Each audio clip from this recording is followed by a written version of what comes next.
Hello friends, welcome back. ഇന്ന് നമുക്ക് വളരെ എളുപ്പത്തിൽ തയ്യാറാക്കാൻ പറ്റിയ ഒരു ടേസ്റ്റി ആയിട്ടുള്ള ഈവനിങ് സ്നാക്സിന്റെ റെസിപ്പി കണ്ടാലോ. അപ്പോൾ അധികം പഴുത്തു പോയ പഴം എന്ത് ചെയ്യണം എന്നറിയാണ്ട് നിൽക്കുന്നതാണെങ്കിൽ ഇന്നത്തെ ഈ റെസിപ്പി നിങ്ങൾക്ക് എന്തായാലും ഉപകാരപ്പെടുന്നതായിരിക്കും. അപ്പോൾ സമയം കളയാണ്ട് നമുക്ക് റെസിപ്പിയിലേക്ക് പോകാം. ഇതിനായി ഞാൻ ആദ്യം എടുത്തിട്ടുള്ളത് 2 നന്നായി പഴുത്ത നേന്ത്രപ്പഴം, അല്ലെങ്കിൽ ഏത് പഴം വേണ്ടിക്കലും എടുക്കാം. പഴം നന്നായിട്ട് ഒരു ഫോർക്ക് കൊണ്ടോ അല്ലെങ്കിൽ കൈ കൊണ്ടോ മാഷ് ചെയ്തെടുക്കണം. ചെറിയ കഷ്ണങ്ങൾ ഉണ്ടായാലും പ്രശ്നമൊന്നുമില്ല.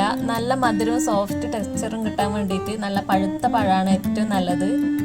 ഇനി ഇതിലേക്ക് ആവശ്യത്തിന് മധുരത്തിനുള്ള പഞ്ചസാരയും പിന്നെ കുറച്ച് ഏലക്കപ്പൊടിയും കൂടി ചേർത്ത് കൊടുക്കുന്നുണ്ട്. പഴത്തിന്റെ മധുരം അനുസരിച്ചിട്ട് നിങ്ങൾക്ക് പഞ്ചസാര കൂട്ടോ കുറക്കുകയൊക്കെ ചെയ്യാം.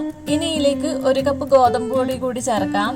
മൈദ ഉപയോഗിക്കാണ്ട് ഗോതമ്പ് പൊടി ഉപയോഗിക്കുന്നത് കൊണ്ട് കുറച്ചുകൂടി ഹെൽത്തി ആയിരിക്കും ഈ ഒരു സ്നാക്സിന്. ഇനി ഇതിലേക്ക് കുറച്ച് പാല് ചേർക്കാം.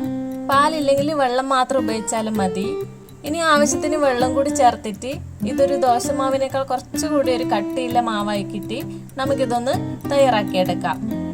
ഇത് വളരെ കട്ടിയായിട്ടും പാടില്ല, എന്നാൽ വളരെ ലൂസായിട്ടും പാടില്ല.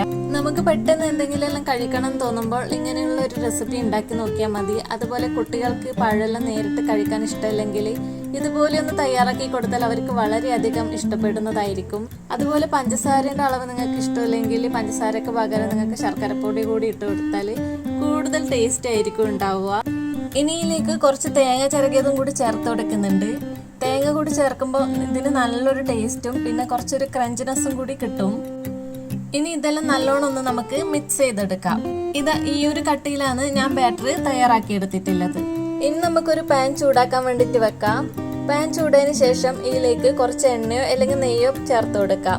അതിനുശേഷം തയ്യാറാക്കിയിട്ടുള്ള മാവ് നമുക്ക് ഒഴിച്ചെടുത്ത് ഇതുപോലെ കൈയൊന്ന് വെള്ളത്തിൽ നനച്ചതിന് ശേഷം നമുക്ക് ദോശ പോലെ ഒന്ന് പരത്തി കൊടുക്കാം.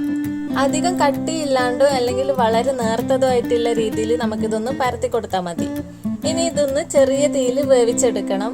തീ കൂട്ടിപ്പോയാൽ പുറം മാത്രം ബ്രൗൺ കളർ ആവുകയും ചെയ്യും, അതുപോലെ ഉള്ളു വേവാതാവുകയും ചെയ്യും. ഒരു വശം ഗോൾഡൻ നിറമായി കഴിഞ്ഞാൽ നമുക്കിതൊന്ന് പതുക്കെ മറച്ചിട്ട് എടുത്ത് നന്നായി ഒന്ന് വേവിച്ചെടുക്കാം. ഇങ്ങനെ ഓരോന്നായി നമുക്കെല്ലാം ഒന്ന് ചുട്ടെടുക്കാം. ഇത് ചൂടോടെ കഴിക്കുമ്പോഴാണ് ഏറ്റവും നല്ല ടേസ്റ്റ് ഉള്ളത്. അപ്പോൾ ചായൻ്റെ കൂടെ അല്ലെ കാപ്പിയുടെ കൂടെയൊക്കെ കഴിക്കാൻ പറ്റിയ ഒരു സൂപ്പർ ആയിട്ടുള്ള സ്നാക്സ് ആണിത്. ഇത് നിങ്ങൾക്ക് എന്തായാലും ഇഷ്ടപ്പെടും. അപ്പോൾ എന്തായാലും ട്രൈ ചെയ്ത് നോക്കണം. സോ വീഡിയോ ഇഷ്ടപ്പെട്ടാൽ ചാനൽ ലൈക്ക് ചെയ്യാനും അതുപോലെ സബ്സ്ക്രൈബ് ചെയ്ത് സപ്പോർട്ട് ചെയ്യാനും മറക്കല്ലേ.